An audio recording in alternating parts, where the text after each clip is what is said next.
In 2026, a man who says he learned to interface with recovered alien craft using only his mind opened a school. Now, that sentence shouldn't be possible. But here's what I've learned in 25 years of investigating things that shouldn't be possible. The most important question is never whether something happened or not. The most important question is, why is it happening right now? Before I tell you about him, I want to tell you about what the government already knew and when it knew it. It started 50 years ago in a classified laboratory with a question the United States government spent 23 years and tens of millions of dollars trying to answer. And the answer they found changed everything they thought they understood about what human beings are capable of. Now, stay with me, because by the end of this, the question won't be whether or not this is real. The question will be, why are they teaching it now? This is Beyond the Map.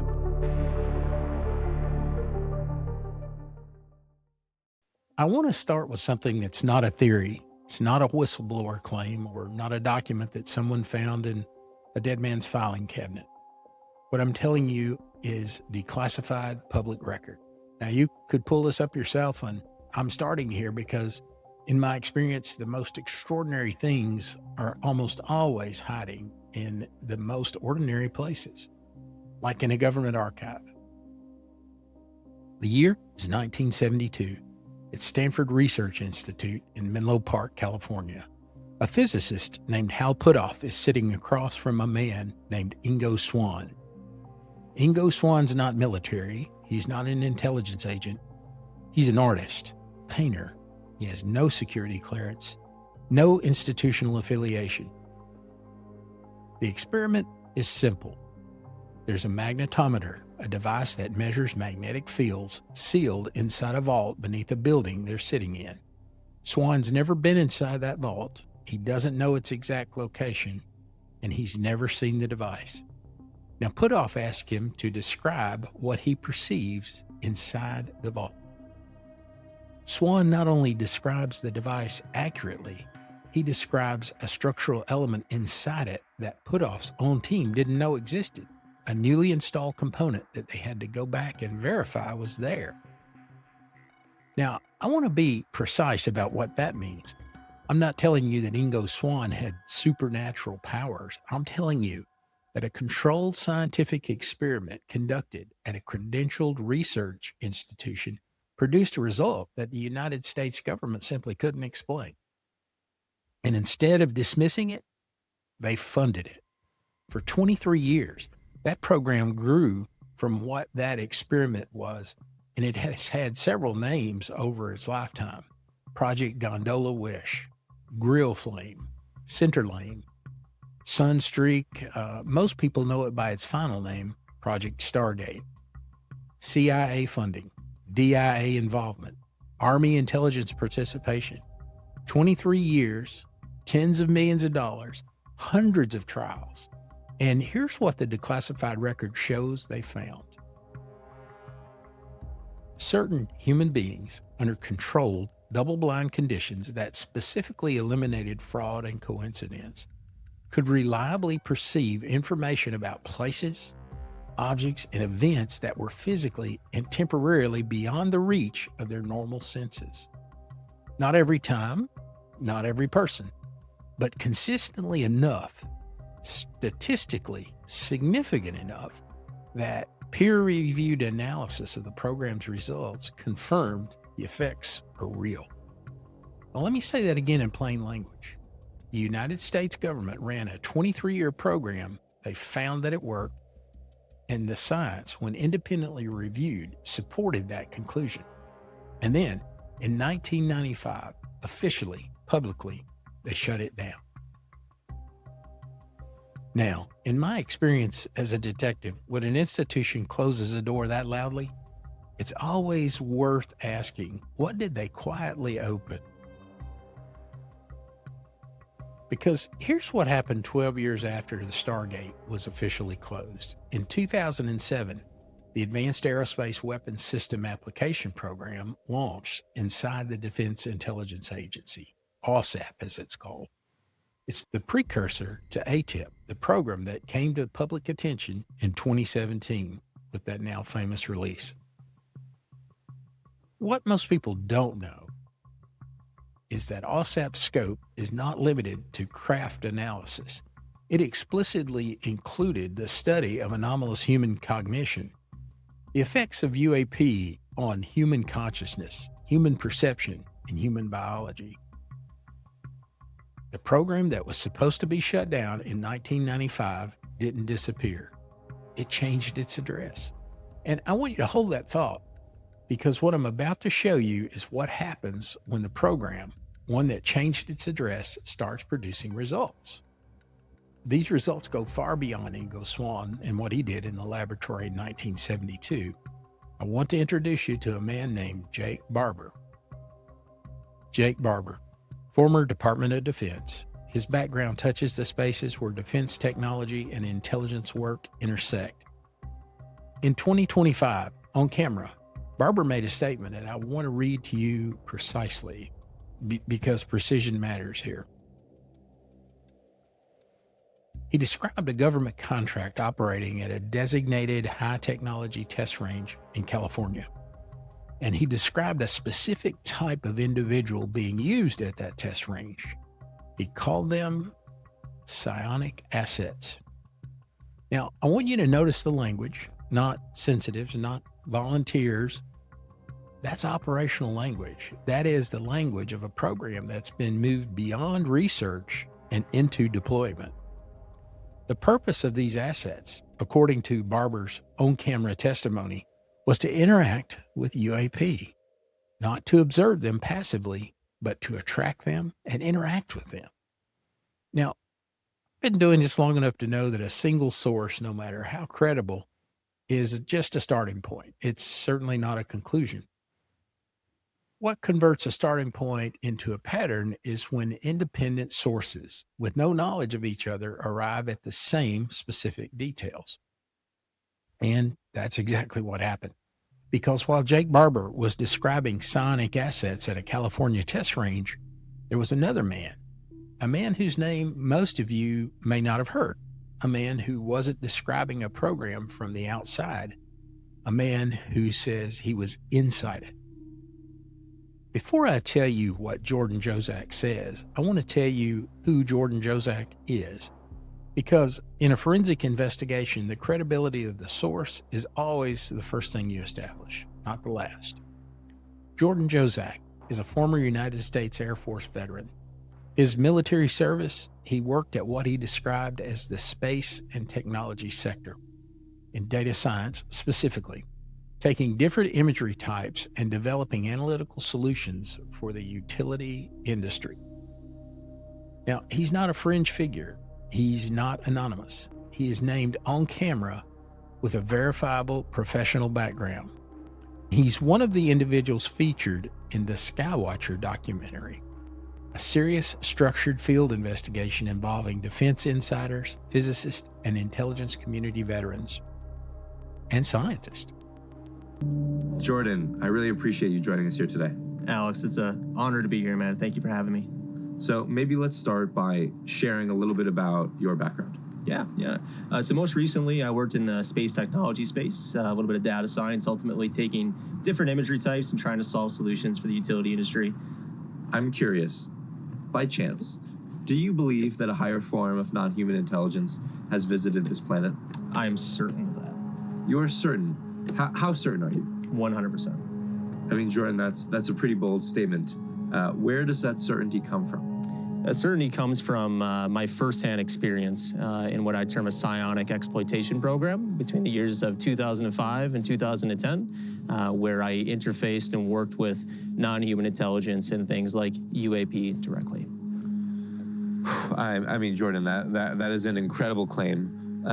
For the viewer at home, what Like, what were you doing in this program on a daily basis?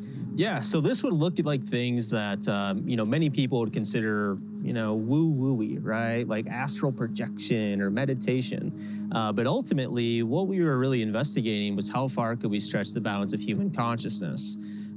Beyond that, how could we get human consciousness to interface directly with things like recovered materials and recovered crafts? What I can tell you from the craft and some of the different projects that we worked on directly is ultimately that they interfaced with us. What I mean by that is my consciousness could project into these craft and recovered materials and then access a suite of commands, essentially capabilities to do various things, including piloting. But ultimately, the story is not about piloting some UAP with your mind. This story is much more about what is consciousness? Yeah. Why can we interface with these things? Do you have material that supports these claims? I have tons of material, linearly autobiographical records that will support my claims. Jozak said on camera, word for word, because the precision of his language matters. He was asked, "Do you believe a higher form of non-human intelligence has visited the planet?" His answer, "I'm certain of it." And he was asked, "How certain?" 100%. And then he was asked, "Where's that certainty come from?" And this is where it gets a little complicated. He said, "Certainty comes from my firsthand experience in what I term a psionic exploitation program between the years of 2005 and 2010, where I interfaced and worked with non-human intelligence in things like UAP directly." Let me slow down on that sentence. 2005 to 2010, he names himself a Psionic Exploitation Program participant and made a claim on camera by a named former United States Air Force veteran that he interfaced with non-human intelligence directly. Now, I'm going to do what I always do at this point in an investigation. I'm going to tell you what I can establish, and I'm going to be very honest about where the established facts end. What I can establish is that Jordan Jozak is named. He's a former military individual, that's verified, who has made a claim on camera. What I cannot establish, the literal truth of the claim itself. What I can tell you, and this is where it gets important, is what he said next, because what he said next is not only extraordinary. What he said next is, in my judgment, the most important thing he said. He described the program's purpose, not craft recovery, not reverse engineering in the traditional sense. The purpose he described was to determine how far he could stretch the boundaries of human consciousness.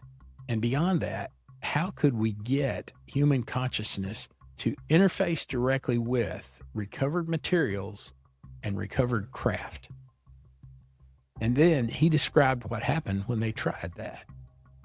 He said, and I want to read this precisely, "What I can tell you from the craft and some of the different projects that we worked on directly is ultimately that they interfaced with us. And what I mean by that is my consciousness could project into these craft and the recovered materials and then access a suite of commands, essentially capabilities to do various things, including piloting.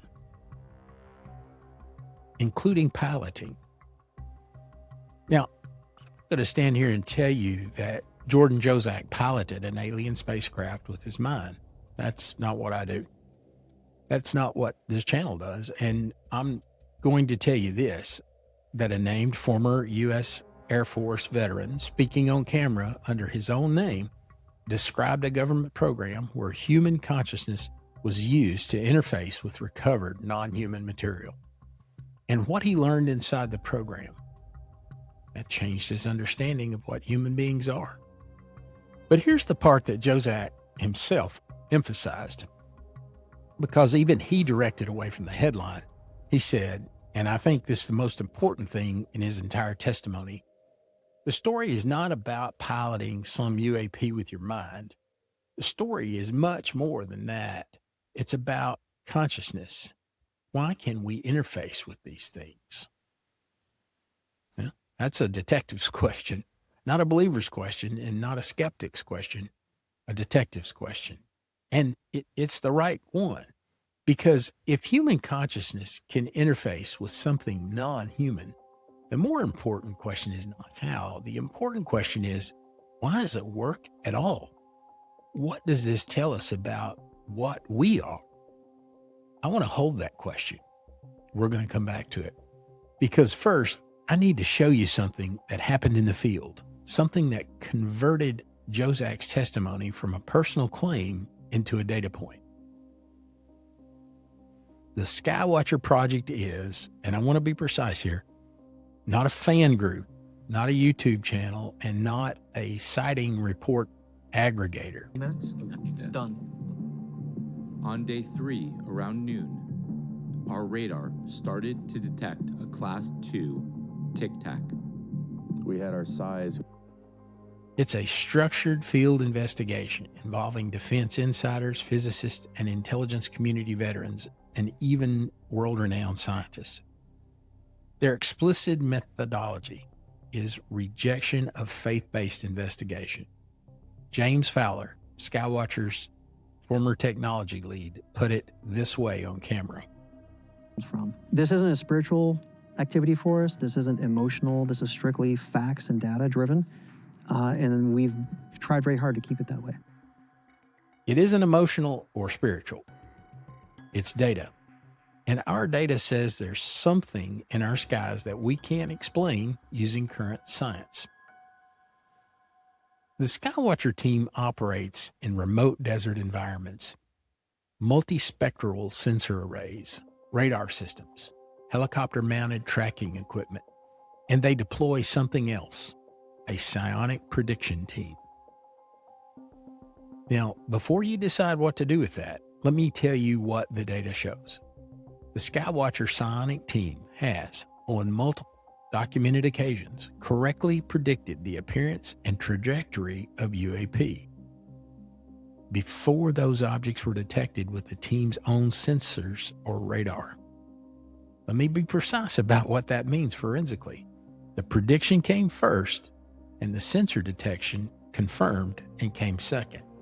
The predictions were logged, cross-referenced, and documented. This isn't an anecdote, but this is a data point.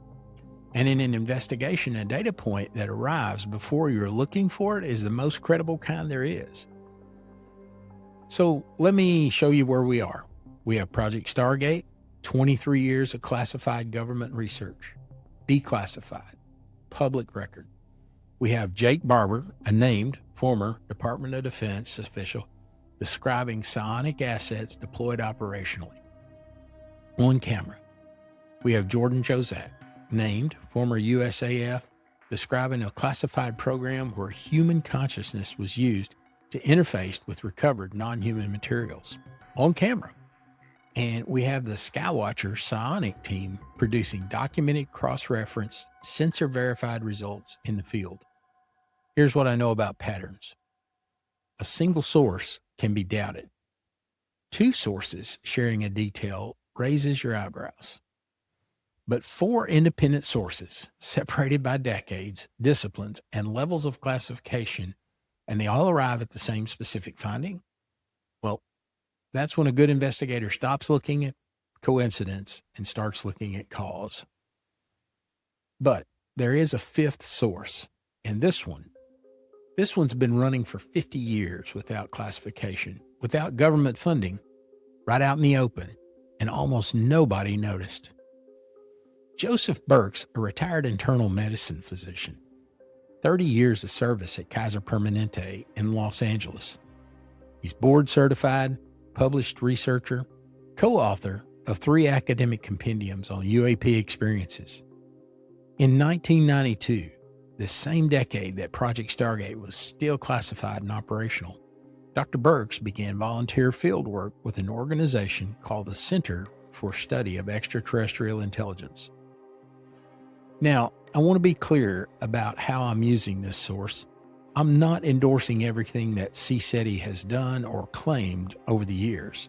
What I am doing as a forensic investigator is looking at what a credentialed physician documented over 30 years of structured fieldwork. Because what he documented is, in my judgment, one of the most important independent convergences of this entire investigation. Dr. Burkes identified something in his fieldwork, a specific type of contact experience that he eventually designated in a published academic work as prime contactees. His definition is precise. Prime contactees, these are individuals that have a documented history of UAP sightings, multiple witnesses present, that occur at the individual's request. Not a random sighting, requested sighting. And in his fieldwork, spanning decades and multiple countries, Dr. Burkes found that having these individuals present during field operations dramatically increased the likelihood of UAP encounters. Now, if that was all he found, I would note it, we'd move on. But it isn't all he's found. Dr. Burkes traveled to England in 1997 to do field work. There, he met a young man, working class, a butcher by trade. No meditation practice and no interest in metaphysics or spirituality. He never studied yoga. He liked football or soccer. By every measure, not the profile of someone with anomalous perceptual abilities.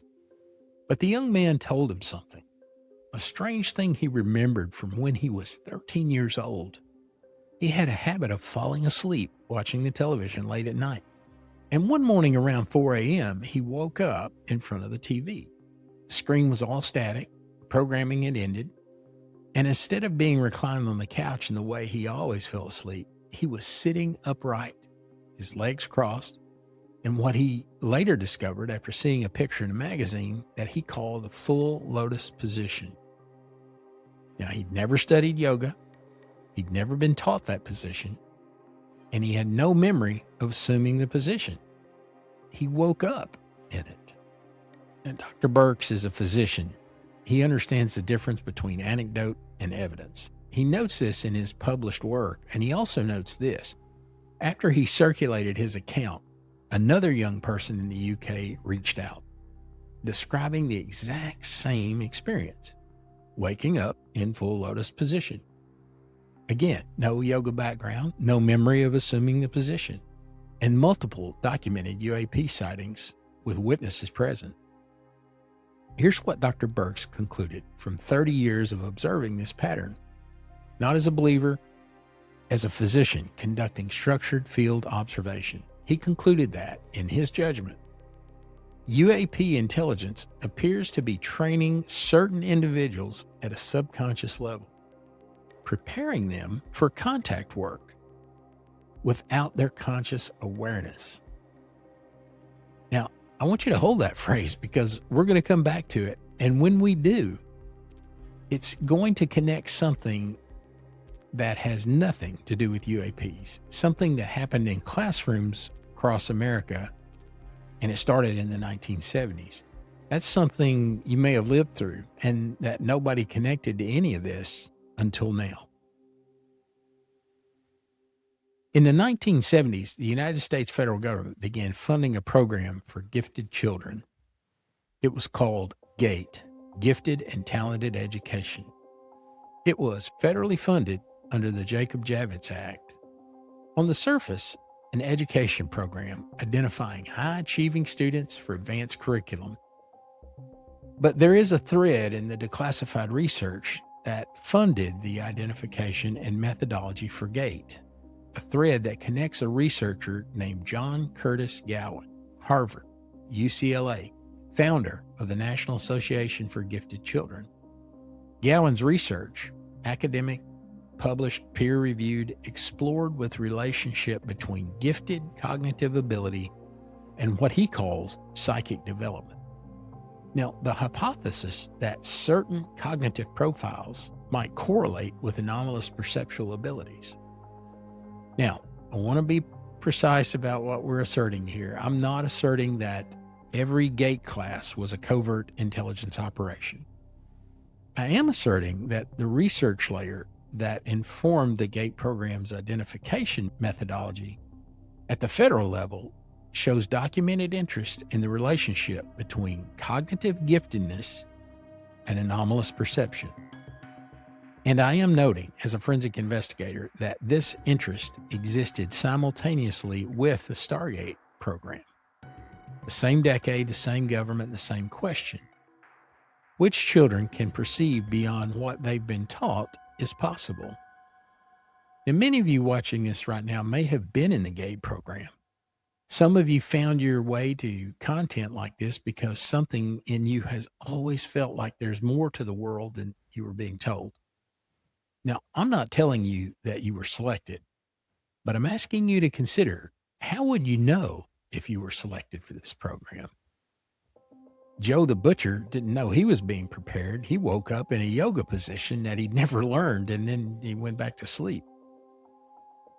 Dan Sherman, a former NSA employee, wrote in his published account that he was recruited for a program called Project Preserve Destiny, specifically because of his genetic and biological characteristics that had been identified before his birth.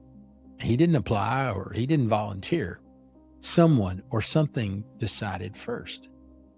And now I want to bring you back to where we started, because everything I've shown you tonight, Stargate, Barber's psionic assets, Jozak's psionic exploitation program, Dr. Burkes' 30 years of field documentation, the GATE research thread, all of this points to the same finding, that there exists a subset of human beings with perceptual capabilities that exceed what we have been taught is possible.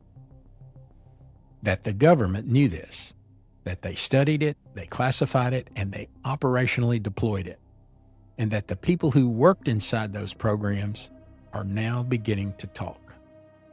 Which brings me to this week, April 2026. Jordan Jozak, former United States Air Force, former participant in what he describes as a classified psionic exploitation program, has launched something called the Telepathy Center, co-founded with Lucas Powell, and their stated mission in their own words, to take what has been hidden for decades and bring it into the open for all to explore. The curriculum they're building covers 3 pillars: the evidence, 144 years of peer-reviewed psi research, the mechanisms, the theoretical frameworks that explain how this is possible, and the roots, 5,000 years of knowledge from traditions that have never stopped knowing. Now, I want to be precise about how I'm framing this. I'm not evaluating the Telepathy Center's curriculum, and I'm not endorsing it or questioning it. What I am doing as a forensic investigator reporting to you is that I'm noting that there's a specific verifiable fact here. A man who describes working inside the classified government program designed to interface human consciousness and recovered non-human material, has just launched a public institution to teach those same capabilities to anyone who wants to learn. Now, this is a documented event, and it raises a question that I can't answer, but I can't ignore it either. Their tagline: training the next generation of conscious perceivers. The next generation, not researchers, not scientists, not investigators, perceivers. Let me tell you what I think about when I read those words. I think about Ingo Swann in the laboratory in 1972, describing that device that he'd never seen. I think about 23 years of government funding that followed. And I think about Jake Barber describing psionic assets being deployed operationally at the California test range. I think about Jordan Jozak describing what his consciousness could do inside a recovered craft. And I think about that butcher in London who woke up in the yoga position that he'd never learned. And I think about the children identified, tested, and placed in these programs who never knew that they were chosen. And then I think about the timing. I want to be honest with you about something. In everything this channel's ever investigated, every whistleblower, every document, every congressional record, every convergence and pattern we've tracked, I've never seen a pattern assemble itself like this one. Not because the individual pieces are unprecedented, but because of how they arrived independently across decades through completely different doors, and they all point at the same room. Multiple classified programs declassified or acknowledged within years of each other. Named military veterans describing consciousness-based interaction with recovered materials on camera under their own names. And now, in the same week that Congress is demanding the release of classified UAP footage, the same month that the White House has registered aliens.gov and it went from parked to being worked on, a man who says he's learned these capabilities inside a classified program has opened a school. Now, I've said it before in this channel, and I'll say it again. I don't force conclusions that the evidence doesn't support, and I don't dismiss patterns because I can't fully explain them. What I can tell you is this. Every program we've looked at tonight, Stargate, the Psionic Exploitation Program, the Skywatcher Cyonic team, Contact Underground, the Gate research thread, they've all arrived at the same finding through different doors in different decades with different funding, that the boundary between human consciousness and whatever is out there is permeable.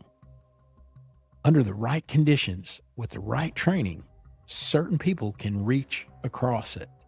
The government knew this, they classified it, and they used it. And now, in the spring of 2026, the people who were inside the program are opening the door. The question I can't answer, and the one I think that matters more than any of the others, is this. Are they opening that door because we're finally ready? Or because something is coming and we need to be ready? I'm Buddy T, and this is Beyond the Map. And as always, I don't have all the answers, but I know the questions that are worth asking. Won't you join us?